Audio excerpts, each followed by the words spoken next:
करते हैं। समय को संसार के कामों से निकाल निकाल करके, बचा बचा करके मूल्यवान काम में लगाओ। जैसे कोई गरीब परिवार है, उसका खर्चा निकलना भी मुश्किल है, पर फिर भी वो खर्चे को कुछ कम करके, पैसा बचा करके शादी विवाह करते ही है। ऐसे संसार के काम धंधों में जो समय लगता है, ये खर्चा है हमारा, इसमें से बचा बचा करके भगवान के काम में, मूल्यवान काम में समय लगाना चाहिए। समय कहां से बचाए? समय बचाने के 2-3 उपाय हैं। एक तो फालतू की चर्चाएं मत करो, उसमें समय बेकार जाता है। एक नींद में से समय बचाओ, जिससे आपके परिवार में भी कोई नुकसान, काम धंधे में भी कोई नुकसान नहीं होगा और भजन ध्यान भी होता रहेगा। काम भी करो, रोटी बनाओ, बर्तन मांजो, घर साफ करो, उसमें से भी भगवान के भजन को निकालते रहो।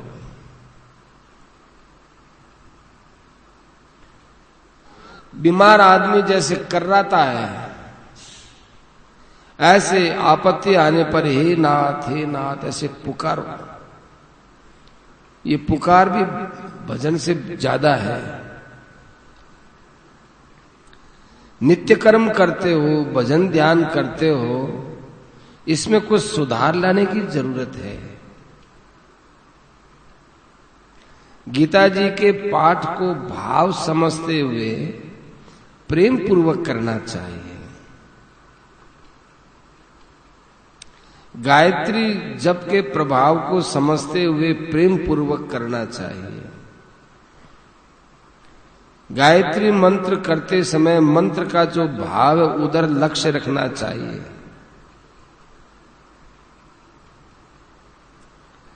ज्यादा पढ़े लिखे नहीं है तो क्या करें?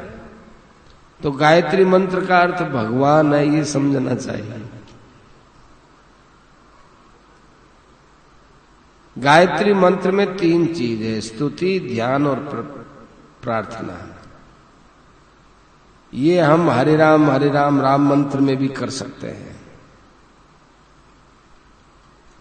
आपको सगुण की उपासना अच्छी लगे तो सगुण का ध्यान करो, निर्गुण की उपासना हो तो निर्गुण का ध्यान करो।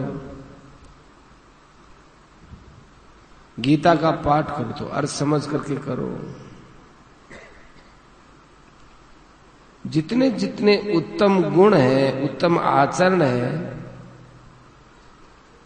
गीता जी का पाठ करने से, सत्संग करने से, जहां आपका मन आकृष्ट होता है, एक बार मन में यदि ये उत्तम आचरण गुण आकृष्ट हो गए, इनसे आप आकृष्ट हो गए, तो फिर जीवन में आना, धारण होना मामूली बात है। ईश्वर की कृपा से इसमें कभी कमी आ ही नहीं सकती है।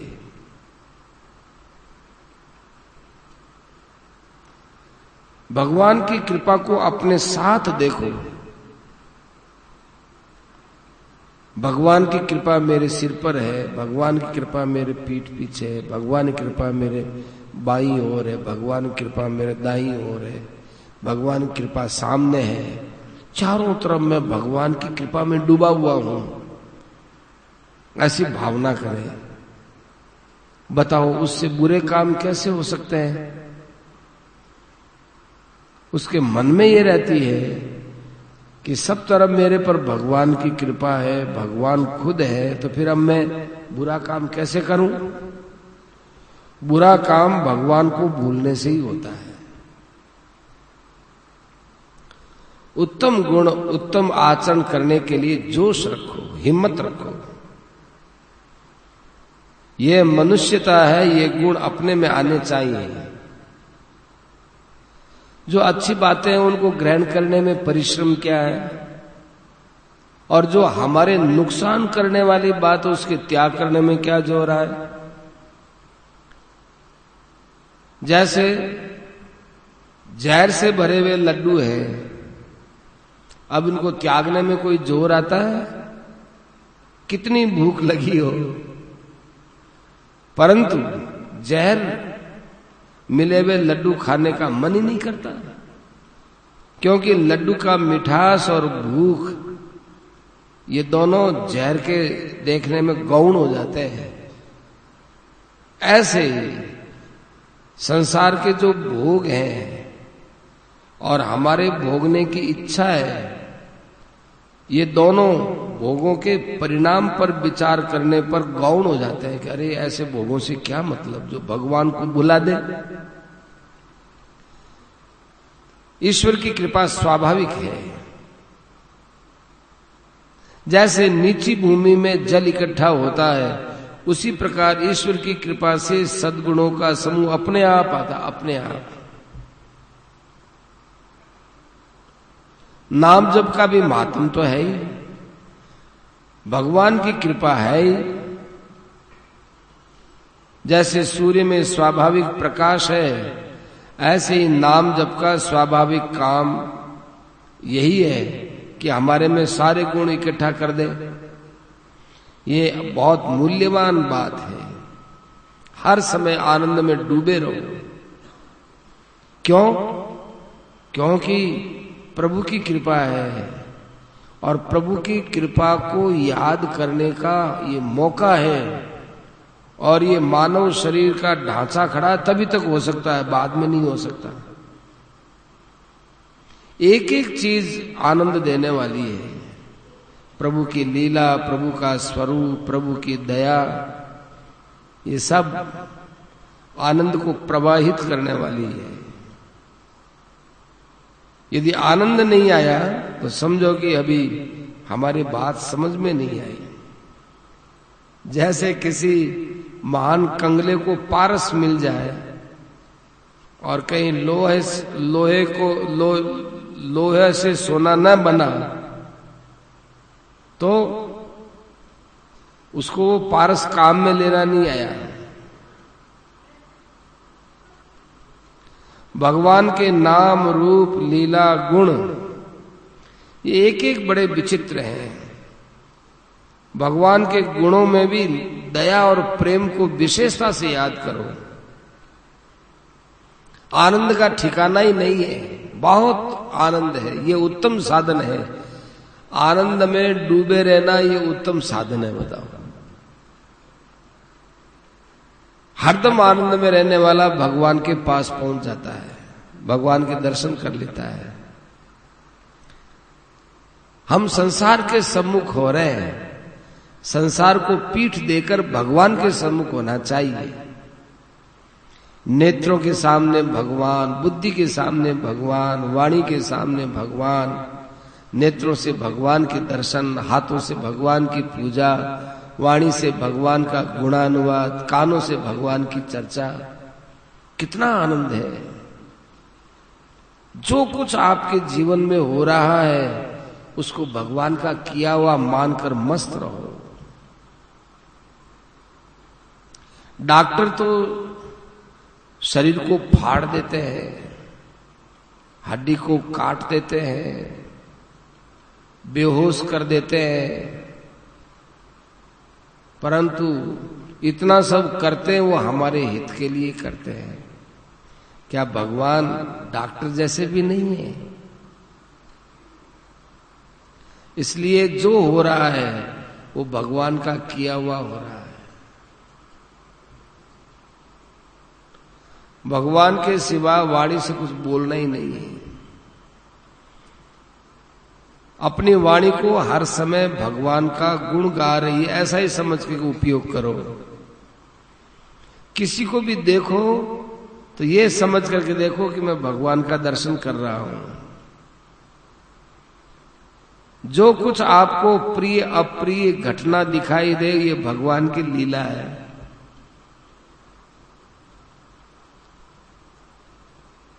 मूल में तो सब भगवान ही है।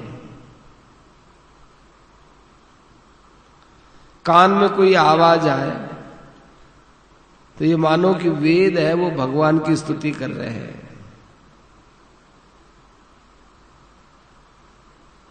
एक संत थे, रेलगाड़ी चलती थी, पहले भाप से चलती थी, वो छक छक बोलती थी, तो वो छक छक छक छक बोलती, वो राम राम राम राम राम राम राम राम राम राम बोलते रहते।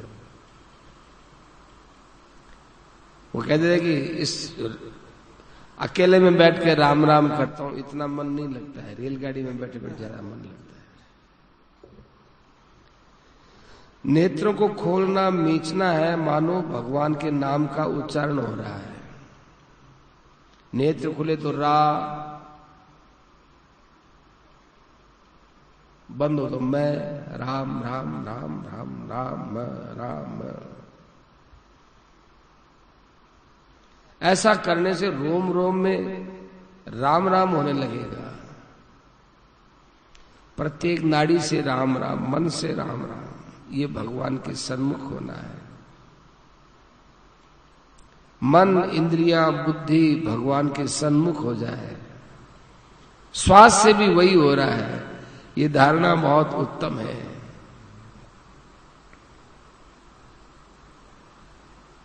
बुद्धि से निश्चय कर ले कि हर समय जो हो रहा है वो भगवान है। जैसे कोई आदमी कहीं का संचालक है, वो कार्यालय में बैठा है, एक तरफ प्रूफ रीडिंग हो रही है, एक तरफ जिल्द बांधी जा रही है, एक तरफ कोई मशीन चला रहा है, तो जो मैनेजर है उसकी दृष्टि सब जगह जा रही है, सब काम ठीक हो रहा है। इसी प्रकार शरीर है, इस पर निगरानी रखो। नेत्र से क्या देख रहे हो, कान से क्या सुन रहे हो, बुद्धि से क्या निश्चय कर रहे हो, वाणी से नाम जप हो रहा है कि नहीं, नेत्रों से आप नाम जप कर रहे हो कि नहीं, मन इधर उधर जा तो नहीं रहा। ऐसे मैनेजर बन करके काम को, इंद्रियों को काम में ले। कितनी बढ़िया बात है, मैनेजर होकर के। क्योंकि जैसे गीता प्रेस का काम वो भगवान का काम है, ऐसे ही ये शरीर का काम भी भगवान का काम है। हम भगवान के मैनेजर है। यहां ये आत्मा है, ये मन, इंद्रियां, इन सब को काम में लेने के लिए इस शरीर में आया है।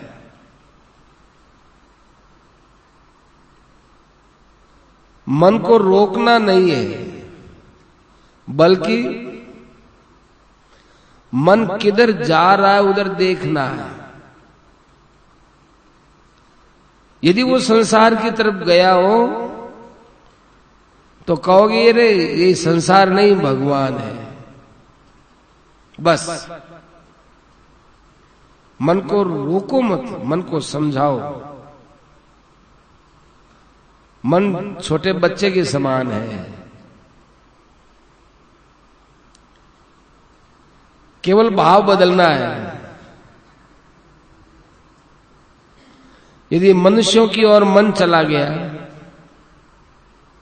तो अरे वहां से लाओ मत, ये मनुष्य नहीं भगवान है, ये भाव बनाओ। वस्तु की ओर चला गया कि ये वस्तु ऐसी नहीं भगवान है। स्त्री में गया, पुत्र में गया, जहां भी गया वहां उसको भगवान मान लो।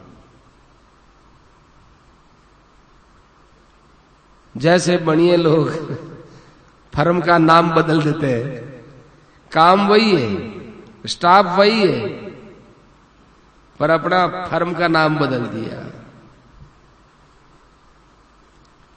सब बदल दिया, फर्म बदल दिया, दूसरी फर्म में होने लग गया। सारी बातें 1 मिनट में हो गई।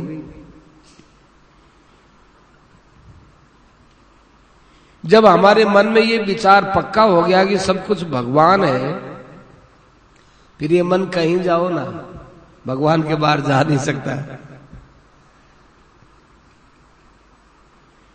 अपना शरीर है, उसमें सब इंद्रियां भगवान का ही जप कर रही है। परेच्छा अनिच्छा से जो हो रहा है वो भगवान की लीला है। स्वेच्छा से हो रहा है वो भगवान का भजन है।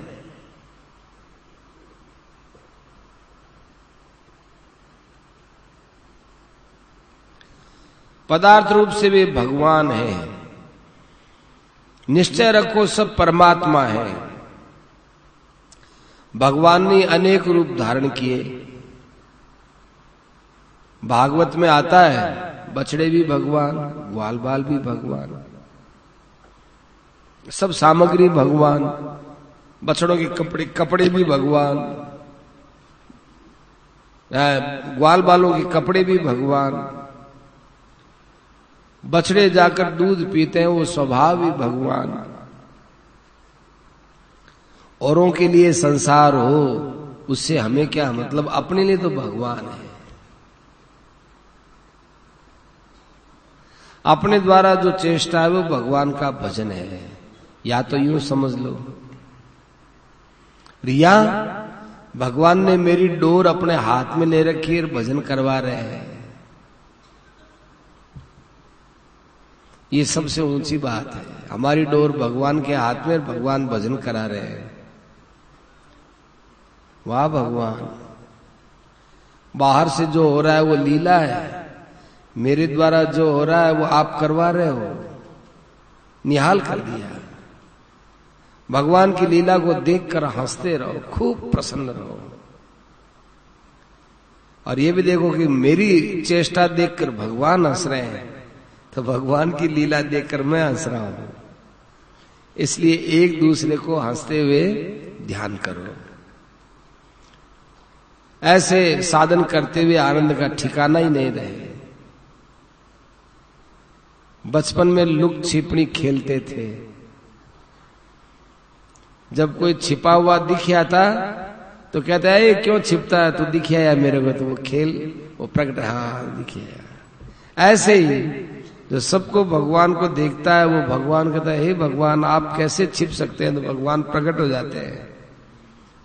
गीता में कहा यो माम पश्यति सर्वत्र सर्वं च मयि पश्यति तस्याहम न प्रणश्यामि सच में न प्रणश्यति। जो सब प्राणियों में मुझको देखता है और मुझ में सबको देखता है, मैं उसके लिए अदृश्य नहीं होता हूं। स्वयं भगवान ही सब रूपों में लीला कर रहे हैं। हम जो ये चेष्टा करते हैं भगवान करा रहे हैं, वो मेरे में ही रहता है। आज आपको एक ऐसी मूल्यवान बात सुनाऊं, यदि आप धारण कर लो तो बेड़ा पार है। बात कई बार सुनाई जाती है, लेकिन भगवान के विषय में जो बात आती है वो सदा नई नई लगती है। सुनो, मनुष्य की आंख खराब हो जाती है तो डॉक्टर चश्मा देता है। हमारे भी दो आंखें हैं, एक तो बाहर की आंख और एक भीतर की आंख। इसमें दो चश्मे चढ़ाए जाए तो आनंद ही आनंद में हर समय मग्न रहे। आपके समझ में आ गया तो बहुत अच्छी बात है, खुलासा कर देते हैं। एक तो बाहर का चश्मा, एक भीतर का चश्मा, दो चश्मों की आवश्यकता है। एक भाई ने पूछा था कि मेरी ऐसी बुद्धि कैसे हो जिससे सर्वत्र भगवत बुद्धि हो जाए। उसने हरा रंग का चश्मा लगाया था। पूछा कि क्या दिखता है भाई, कि मुझे तो सब हरा ही हरा रंग दिखता है। बस ऐसे ही जिस प्रकार इस चश्मे से तुमको ये सारा संसार हरा ही हरा लगता है, उसी प्रकार हरि के रंग का चश्मा लगाओ तो सारा संसार हरि के रंग का दिखेगा। उपनिषदों में भी कहा है जो कुछ है वो वासुदेव है। तुलसीदास जी ने भी कहा कि सो अनन्य जाके असी मति न टरई हनुमंत मैं सेवक सचराचर रूप स्वामी भगवंत। जिसके मन में ये भाव है कि मैं उनका सेवक हूं, वो परमात्मा का स्वरूप समझ लेता है। उसको रात में जो सपने आते हैं वो भी भगवान के ही आते हैं। रात को स्वप्न में अनेक प्रकार का संसार दिखता है, वो क्या है? वो आपका संकल्प है। स्वयं भगवान श्री कृष्ण ने अनेक रूप धारण कर लिए। चर अचर सब भगवान का स्वरूप है। आपका जो व्यवहार किसी के साथ होता है वो भगवान के साथ हो रहा है, इस बात को ध्यान में रख करके करना चाहिए। ध्यान से सुनो।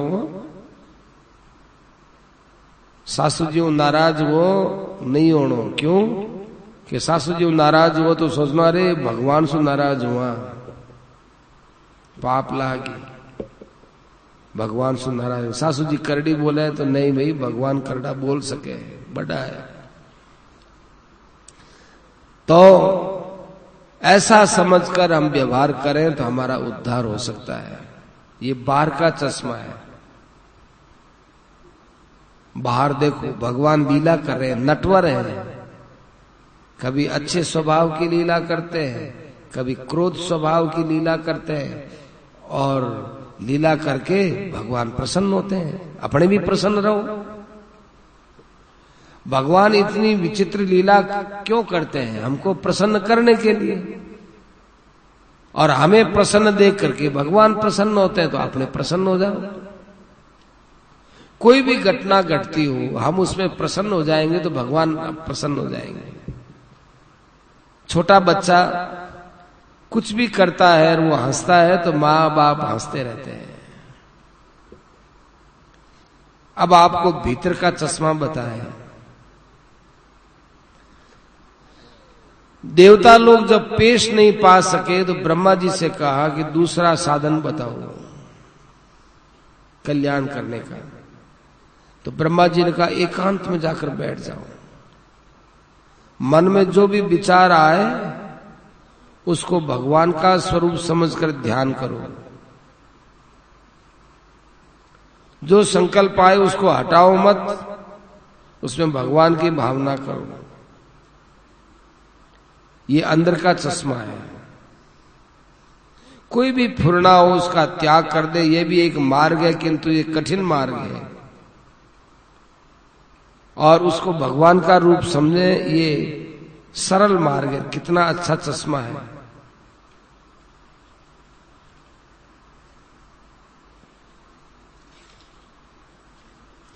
एक बात तो यह है कि जो कुछ है सब भगवान का स्वरूप है। एक यह है कि जो संकल्प है वो भगवान का स्वरूप है। तो जो कुछ है वो भगवान का स्वरूप है, ये बाहर के चश्मे से देखना है। और अपने अंदर जो कुछ संकल्प है वो भगवान का स्वरूप है, ये अंदर के चश्मे से देखना है।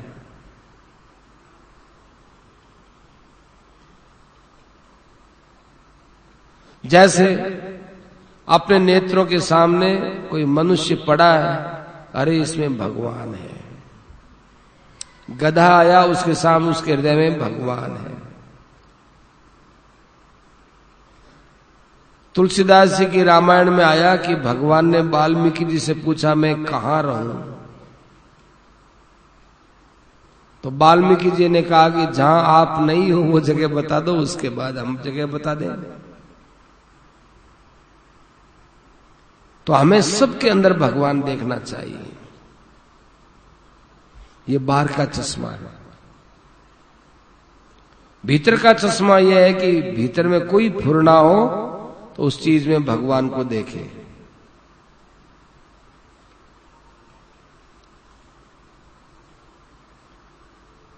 एक बात और बताई जाती है, जहां जहां हमारी वृत्ति जाए वहां वहां उसको रोककर भगवान में, हृदय में जो भगवान है उनमें लगाए।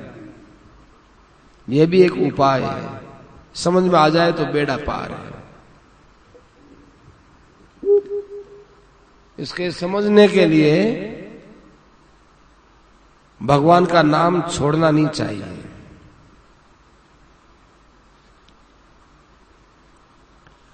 सभी युक्तियां बड़ी काम की हैं।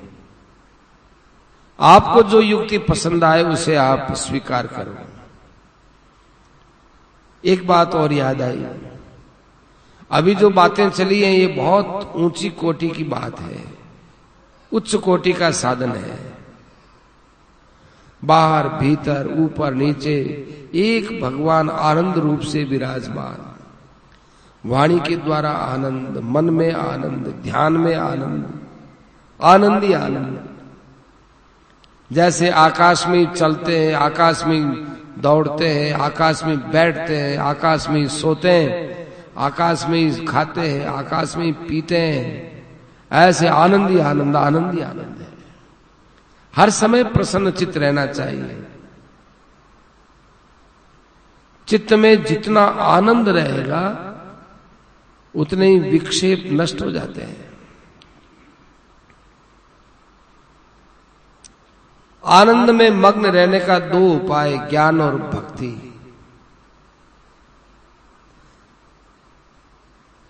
आनंद परमात्मा का ही वाचक है। चित्त को अपनी तरफ से जहां तक हो एकदम प्रसन्न रखो। किसी की कठोर बात पर अपने चित्त को प्रसन्नता से मत हटने दो। कोई कितना अपमान करे, घर में साथ रहते हैं, कुछ कहा सुनी हो ही जाए तो चित्त को प्रसन्न करो। सदा दिवाले संत के आठों पैर आनंद। प्रभु की बड़ी कृपा हो रही है। जिस संसार को आप प्रसन्न करने में लगे हो वो संसार कभी प्रसन्न नहीं होगा। अपने भगवान को प्रसन्न करने में लगो, वो प्रसन्नता के रूप है। ज्ञान, वैराग्य, समता, दया, ये भगवान में कूट कूट करके भरे हुए हैं। पूर्ण दया है।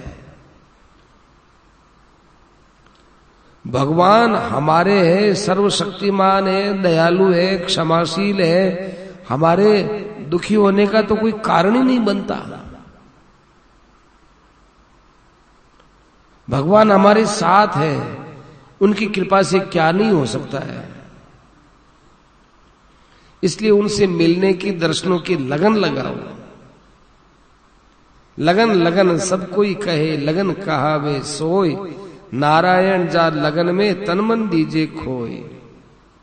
सब कोई लगन लगन कहते तो हैं, किंतु लगन तो वही है जिसमें आदमी मर मिटे।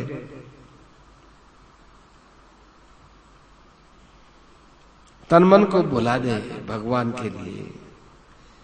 प्रसन्न रहने के लिए साधन है, तन से सेवा, मन से नारायण का ध्यान। ऐसा समझे तो चारों तरफ आनंद ही आनंद है। भगवान की लीला समझ करके मग्न रहो। प्रभु मेरी ओर देख रहे हैं, प्रभु आनंद में है, आनंद की वर्षा कर रहे हैं। ध्यान से सुनो, प्रभु आनंद की वर्षा कर रहे हैं और हम उसमें भीग रहे हैं। हर समय भगवान की लीला समझकर आनंद में रहे।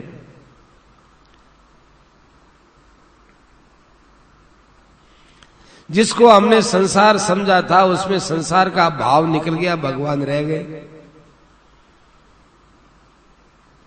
जिन भगवान के लिए कितने तीर्थों में गए, भटके, कितने साधन किए, वो तो घर में मिल गए। घर में क्या, हमारे अंदर मिल गए हैं। हम अवश्य पापी थे पर अब पापी नहीं है। सबसे बड़ा पाप यही था कि हमारे अंदर भगवान, हमारे ऊपर भगवान की कृपा, हमारे परम सूर्य उनको भूल गए। सबसे बड़ा पाप था ये निकल गया। इस बात को लेकर मस्त रहो। इस प्रकार जो रहता है वो मेरा स्वरूप हो जाता है, ये भगवान बोलते हैं। ये जन्म की सफलता है। भगवान का भजन ध्यान करते करते प्रभु में तन्मय हो जाएंगे, तो फिर ऐसा प्रेम होगा कि हम उसमें डूबे रहेंगे, हमारा मन जा ही नहीं सकता, जान करके उसमें डूबेंगे। ऐसी अवस्था हमारी होनी चाहिए। आनंद, पूर्ण आनंद, अपार आनंद, आनंद आनंद आनंद आनंद।